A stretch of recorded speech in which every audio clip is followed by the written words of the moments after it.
حیران شم همت زد خپلو مشرانو چې تیرې مونږ د پاره کړو ژوندون په مزدوریانو حیران شم همت زد خپلو مشرانو.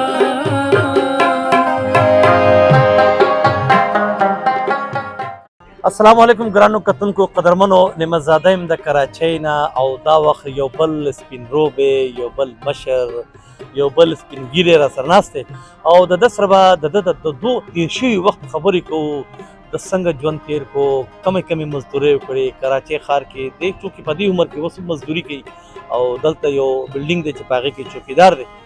رب دې ستړي کړي. تاسو ته پته ده چې پښتانه په کراچۍ کې د مزدورۍ ژوند تېرې او تېر کړی دی او موږ پښتانه د بدقسمتۍ نه که ضعیف شو او بوډاګان شو د مزدورۍ نه یو خو بیا مزدوري کو ځکه چې په موږ پسې شاته مجبورۍ وي او خرچې وي کور وي بچي وي او سل مسلې وي.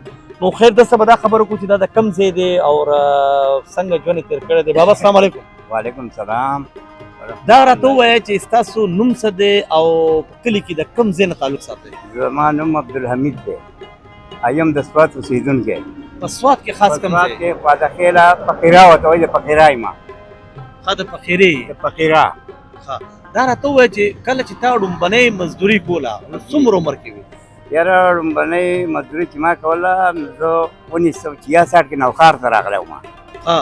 1966 کې زه نوښار ته راغلی یم. هلته د یو دوکاندار سره نوکر کیم په 10 روپۍ میاشت. په 10 روپۍ میاشت او د هغه دوه واړه وو. دوه واړه نو چې یو به ما کور ته یوړ ناښځې به یې راته ویل دا بل وباسه. نو چې بل به مې وړ بیا به یې دا بل وباسه. سر چېرته به یې خپله واړه ګرځولو لکه نه بهر چې لکه لوګوټې غلې راغلي شي او د دې دپاره. څومره وخت هغه مزدوري کړې؟ هغه مې تقریبا یو 2 میاشتې مې د هغو سره مزدوري کړو په 10 روپۍ میاشت. د هغې نه بعد بیا دغه شومه د هغو نه چې مې پرېښود نو بیا هلته یو فروټو والا و فضل رحیم نوم یې و په نوښار کې زوړ نوښار کې.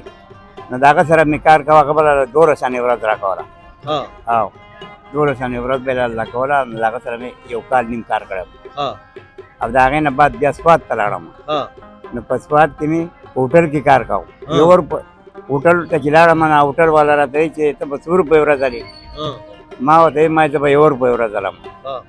نو چې ماښام شو هغه دوکان بندېدو وره مونږ ډوډۍ وخوړه نو هغه ما له 1 روپۍ 4 انې راکړې. 1 روپۍ 4 انې راکړې. نو دغه روپۍ ته دومره نه وم خوشحاله لکه هغه چواني ته چې خوشحاله وم 4 انو ته ولې هغه یې ما له هسې راکړې که نه. نو په هغې باندې ډېر خوشحاله وم. نو د هغې چې بیا ډوډۍ مونږ وخوړه نو هغه ما ته ویل چې یاره اوس د شپې به دې څه پروګرام وي. نو ما زه خو په دې هوټل کې به تمام نو زما خو دلته کور نشته. هغه ویل نه دلته به نشته بلې زما سره کور دی زمونږ کور دی مونږ 4 تنه وروڼه یو او 4 واړو ښځې په مینګوره کې تور هوټل والا ورته یې د هغو سره مې کار کړلی تور هوټل والا په مینګوره کې. نو د هغو سره به په بیټک کې څملاستم. د هغو سره مې 7 کاله بیا کار وکړو لکه خو داسې و لکه زما خپل کور دی او لکه د مور پلار چندې والی یې ماله راکړی و. بیا د هغې نه پس د هغې نه بعد بیا زه بیا نوښار ته لاړم. هلته مې بیا هوټل کې کار کوم. په 71 کې بیا زه لاړم واپس کلي ته او په 1974 کې بیا زه رالم خیرپور ته. کلي کې دې څومره وخت تېر کړو؟ په کلي کې خو 2-3 کاله داسې مې اړولي. هسې ته چې دغه لومړنی کال دغه کور ته کار له تلې نو هغه وخت کې ستا عمر څومره و؟ هغه وخت کې به الله ول چې زه نوښار ته تلم نو په هغه ټایم کې به زما عمر و 15-14 کاله. 15-14 کاله په دې عمر کې ګوره زلمي که نه په کلي کې ستا ملګري ومو. په دغه ټایم کې داسې حساب و چې زما زه د خپل وکي سره سبق له راغلی وم د مرزان علاقې ته. نو ما یوه سپاره سبق یاد کړی او بیا زه لاړم کلي ته. په دغه ټایم کې زما مور او پلار او یو مشر ورور مې او څو واړه خویندې وروڼه دا په نوښار کې اوسېده. نو په نوښار کې زما مور بیا وفات شوه. زه په سبق کې ما ته پته نه وه. زه ډایرکټ لاړم کلي ته. چې زه چې د کلي نه راتلم سبق له هغه په کلي کې و خو په دې منځ کې هغه بیا نوښار ته راغلي او بیا زما مور یا الله وبخښي هغه وفات شوې په دې منځ کې. نو بیا چې زه کلي ته لاړم نو په دغه ورځو کې تازه مړه وه. نو چې زه کور ته ورسېدم نو زما خویندې وروڼه زما په خواده خیله کې وښی نو هغه راوستو کلي ته د نوښار نه.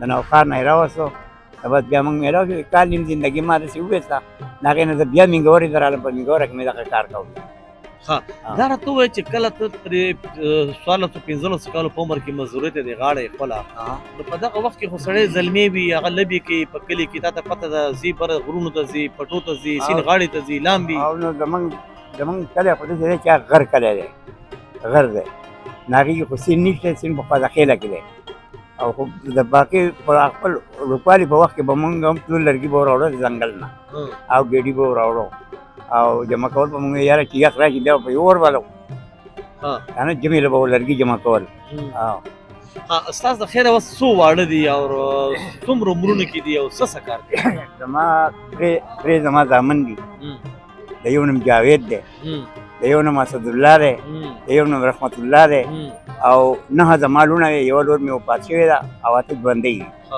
هغه 8 کې 2 واده شوي دي د خیره یوه لا ماشومه په کور کې ده او زامن ودونه دي شوي او د یو زوی مې واده شوی دی د مشر حیران شم همت ست خپلو مشرانو چې تیرې مونږ د پاره کړو ژوندون په مزدوریانو حیران شم همت ست خپلو مشرانو